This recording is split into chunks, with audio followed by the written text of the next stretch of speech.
Hi everyone, Dr. Marco. Welcome to the Health Tip this week. So we're starting a new series. It's going to be on another top 10 series. This is one of the more maligned things in the food world right now. A lot of people are kind of turning away from it because there's this big fear about sugar.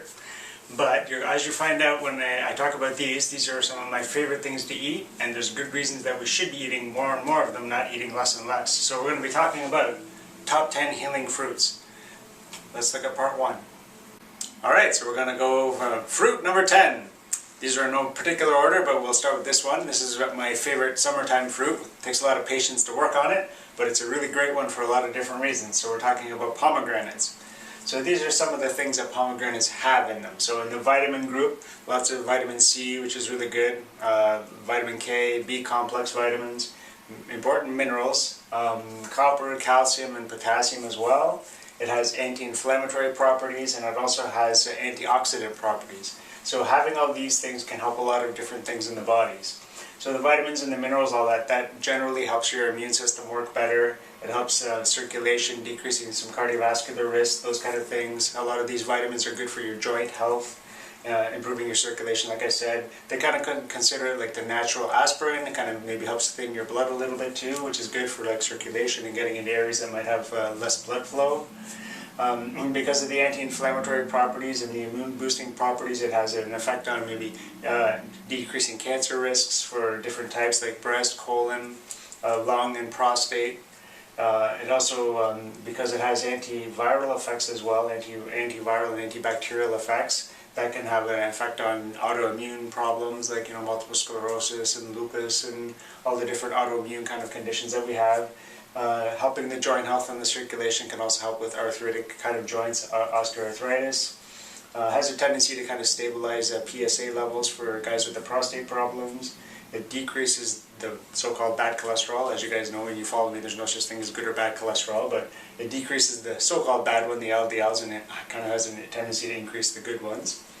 And the actual juice itself, the fresh squeezed juice, has a tendency to be able to help gums and cavities, because vitamin C is really important for collagen and tissue health and those kind of things. And a lot of these minerals are also good for calcification and keeping the teeth healthy as well. And because it also has antibacterial properties, it can kill bad bacteria, and that can help your mouth and gums. It's also good for weight loss too.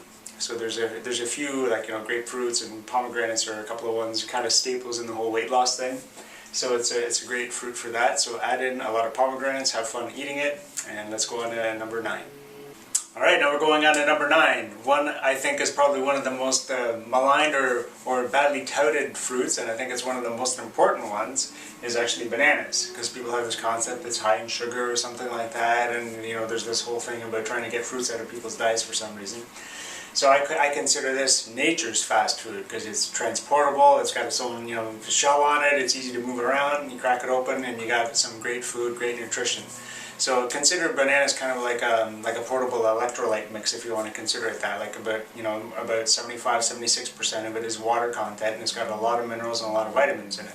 So it's got things like vitamin C, vitamin B6, a lot of different minerals like potassium, copper, and manganese. Manganese is good for bones and that kind of thing as well.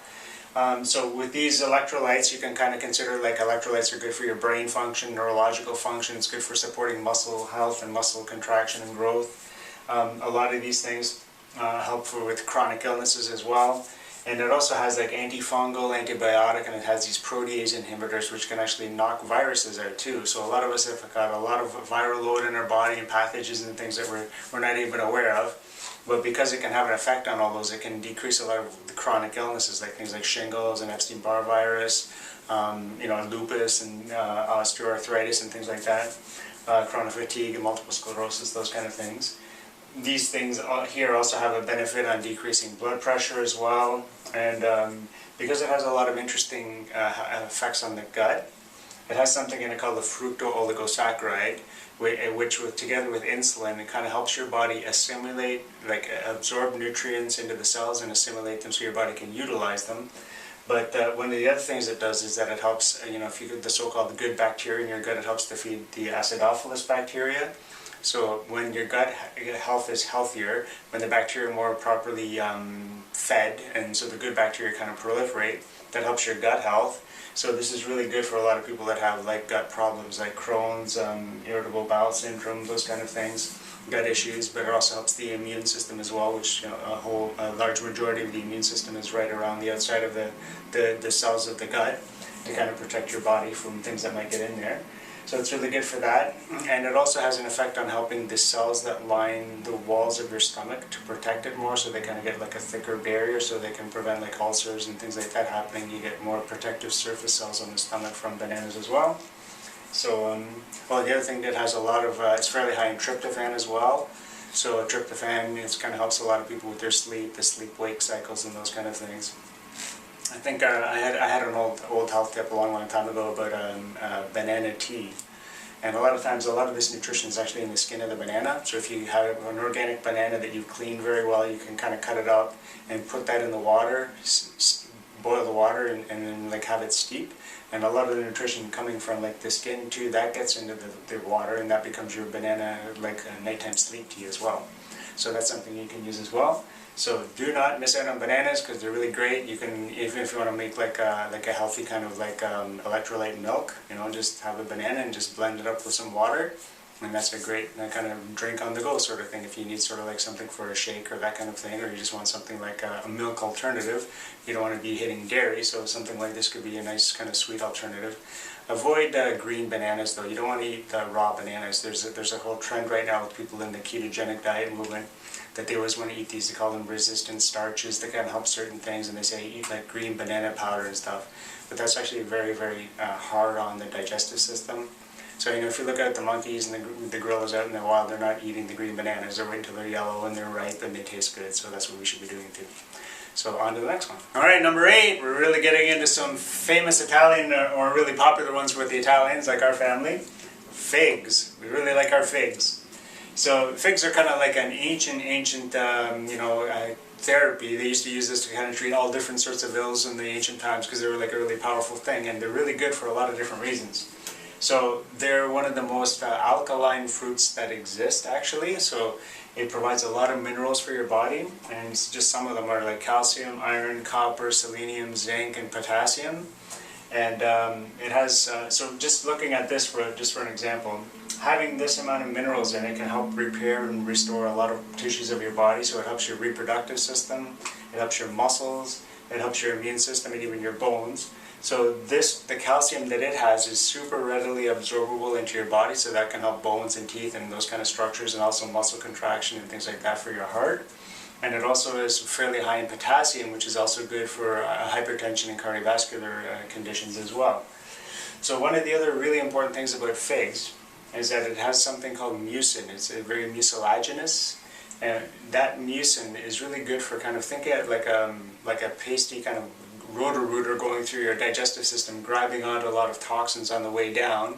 So it helps that bind toxins. So any kind of junk you might have in your system, it helps to grab onto that stuff, and it helps you eliminate it out of your colon, which is really good. And it also has a tendency to do that for your respiratory system as well. So if you're always like, you know, horking up stuff, you got a lot of phlegm and things, it's good for asthmatic or those kind of chest conditions as well, to get that phlegm out of your system as well. So we really like the figs a lot. And also some of the, it has antibacterial properties, knocking out bad bacteria in your system, so it helps acidophilus as well in your digestive system, so that helps, you know, regularity and those kind of things. And it also has something called chlorogenic acid, which is very important for maintaining and stabilizing blood sugar. So there's a certain kind of fruits that are kind of pretty good for people that may have blood sugar problems and stuff, because these ones, because they have the fiber content, they have all the minerals and all the other stuff that's going in with the sugar. It's not causing spiking of blood sugar. It's not causing a problem with these people. It's actually helping them.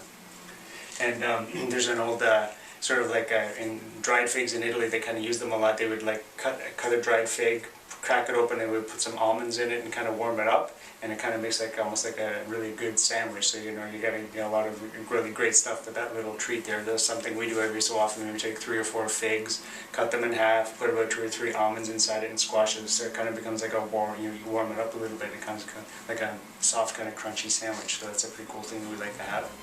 And let's go on to number 7.